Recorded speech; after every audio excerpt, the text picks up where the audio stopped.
नाशिक शहर पोलीस विशेष पथकातील पोलीस अंमलदार भगवान जाधव यांना गुप्त बातमीदार याच्या मार्फतीने दत्तनगर सुंचाळे येथे मटका सुरू असल्याची खात्रीशीर बातमी मिळाली असल्याने विशेश पथकातील अधिकारी व अंमलदार यांनी 6 फेब्रुवारी रोजी संदीप पानपाटील यांच्या चाळीच्या समोर पत्र्याच्या शेडमध्ये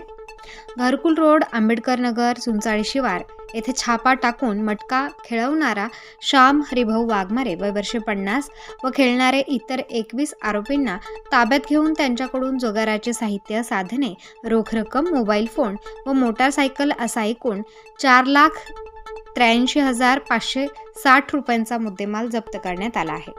सदरची कामगिरी संदीप कर्णिक पोलीस आयुक्त नाशिक, प्रशांत बच्छाव पोलीस उपायुक्त गुन्हे शाखा, डॉक्टर सीताराम कोल्हे सहाय्यक पोलीस आयुक्त गुन्हे नाशिक शहर यांच्या मार्गदर्शनाखाली विशेष पथकातील वरिष्ठ पोलीस निरीक्षक पंकज भालेराव, सहाय्यक पोलीस निरीक्षक प्रवीण सूर्यवंशी, हेमंत नागरे, किरण रौंदळे, हेमंत फड, पोलीस उपनिरीक्षक दिलीप भोई,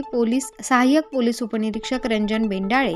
पोलीस हवालदार किशोर रोकडे, पोलीस नाईक योगेश चव्हाण, भूषण सोनवणे, पोलीस अंमलदार भगवान जाधव, विठ्ठल चव्हाण, अविनाश फुलपगारे, बाळा नांद्रे, चंद्रकांत बागडे, गणेश वडजे, प्रवीण चव्हाण यांनी केले आहे.